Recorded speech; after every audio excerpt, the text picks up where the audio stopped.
પવિત્ર દિવસે નીકળતી રથયાત્રા વડોદરા શહેરમાં આ વર્ષે પણ ખૂબ જ ભક્તિભાવપૂર્વક નીકળવા જઈ રહી છે। ત્યારે આયોજનના ભાગરૂપે પાલિકામાં મીટિંગનું આયોજન મેયરના અધ્યક્ષ સ્થાને કરવામાં આવ્યું હતું। રથયાત્રાને લઈને પાલિકામાં મહત્વની બેઠકનું આયોજન।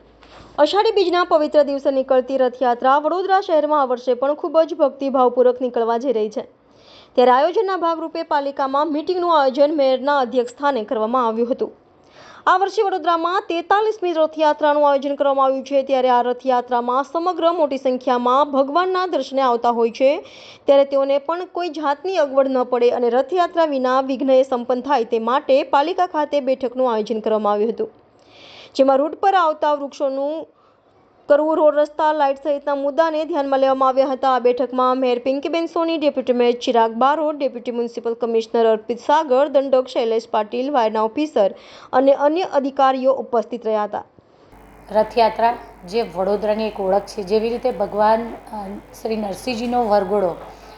વર્ષોથી વડોદરાની ઓળખ સમાન છે, તેવી જ રીતે અષાઢી બીજના દિવસે જે ભગવાન શ્રી જગન્નાથજીની રથયાત્રા થતી હોય છે, એ પણ વડોદરાની એક ઓળખ છે। સમગ્ર શહેર હજારો લાખોની સંખ્યામાં નાગરિકો ભગવાન જ્યારે નગર યાત્રાએ નીકળે છે, પુરાણોમાં કહેવાયું છે કે બહેન સુભદ્રા જ્યારે પિયર આવ્યા ત્યારે એમના બંને ભાઈઓ એટલે ભગવાન શ્રી કૃષ્ણ અને બલરામજીની સાથે એમણે નગર યાત્રા કરવાની ઈચ્છા દર્શાવી અને આ નગર યાત્રાએ જ્યારે નીકળ્યા ત્યારે નગરજનો પણ ખૂબ ઉલ્લાસપૂર્વક ભગવાન જ્યારે આપણા બારણે પધારે ત્યારે એમને આવકારવા અને એમના આશીર્વાદ પ્રાપ્ત કરવા હૃદયના ઉમળકાથી શહેરના રાજમાર્ગો પર આવી જતા હોય છે। ત્યારે આ વર્ષે વડોદરા શહેરમાં યોજાતી 43મી રથયાત્રાના આયોજનના કામગીરીનો પ્રારંભ થઈ ચૂક્યો છે। ત્યારે વડોદરા મહાનગરપાલિકા દ્વારા પણ આ રથયાત્રાનો રથ જે આગલા દિવસે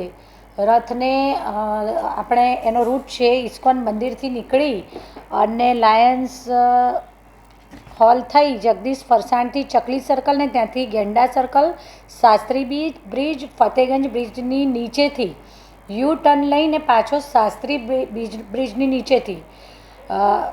રેલિંગ મિલ થઈ, પંજાબ રોલિંગ મિલ થઈ અને એસટી બસ ડેપો થઈ અને જનમહેલ પાસે પાર્ક થશે। આ આગલા દિવસની આખી એમની આ રથની યાત્રાનો રૂટ છે અને જે દિવસે અષાઢી બીજના દિવસે જે દિવસે ભગવાન નગર યાત્રાએ નીકળશે એટલે કે આ વર્ષે 7મી જુલાઈના રોજ આપણો આ કાર્યક્રમ છે। બપોરે 2:30 કલાકે દર વર્ષની જેમ 2:30 કલાકે આ રથનું પ્રસ્થાન થશે। સ્ટેશનથી પહેલાં કાલાઘોડા અને ત્યાંથી આરાધના ટોકીઝ થઈ કોઠી 4 રસ્તા, ટાવર 4 રસ્તા, જુબેલી બાગ સર્કલ થઈ અને રોંગ સાઈડથી ગાંધીનગર ગૃહ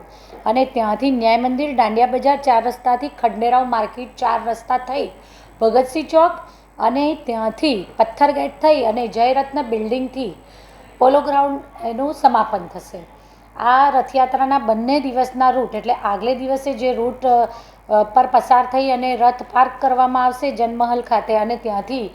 બીજે દિવસે જે બપોરે 2:30 વાગે ભગવાનની જે રથયાત્રાનો પ્રારંભ થવાનો છે ત્યાંથી લઈ અને રથયાત્રાની પૂર્ણાહુતિ થશે, સમાપન થશે। આ બંને યાત્રાના જે રૂટ છે આ રૂટ ઉપર જે પણ કામગીરી કરવાની થતી હોય, પછી ઇલેક્ટ્રિક વિશેનું હોય કે પછી વૃક્ષોને ટ્રીમિંગ કરવાનું છે, રોડ રસ્તાની કોઈ કામગીરી તાજેતરમાં કરવામાં આવેલી તો નથી ને, અને જો કરવામાં આવેલી છે તો એની પણ આપણે એક કન્ફર્મેશન કરી લઈએ એ માટે થઈ અને આજે બધા જ આ વિસ્તારમાં જે આવતા હોય એ બધા જ અધિકારીશ્રીઓ સાથે એક બેઠકનું આયોજન કરવામાં આવ્યું હતું અને આ રથયાત્રાનો કાર્યક્રમનું આખું પ્લાનિંગ જ્યારે કરી રહ્યા છે ત્યારે વડોદરા મહાનગરપાલિકા દ્વારા પ્રતિવર્ષ કરવામાં આવે છે આ બધી જ તૈયારીઓ અને જે પણ સાવચેતીના પગલાં છે। ફાયરની પણ ફાયરમાંથી પણ અમે અધિકારીને બોલાવ્યા હતા, એમના દ્વારા પણ એક વાહન રથયાત્રાની પાછળ દર વર્ષે આવતું હોય છે અને બીજા 2 વાહન અમુક ડિસ્ટન્સના અંતરે પાર્ક કરી રાખવાની માહિતી આપવામાં આવી છે। જરૂર પડશે તો બીજા એકાદ 2 એટલે 3, 4 કે 5 વાહનની જરૂર લાગશે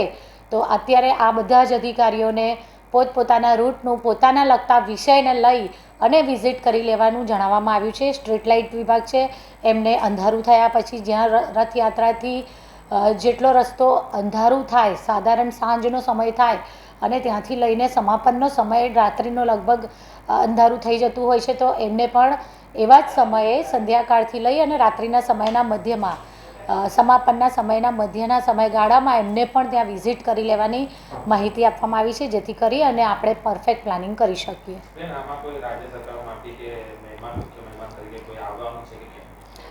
અત્યારે હમણાં આજે અમારી પાસે આવી કોઈ જ માહિતી નથી, પણ આગળ જો અમને માહિતી આવશે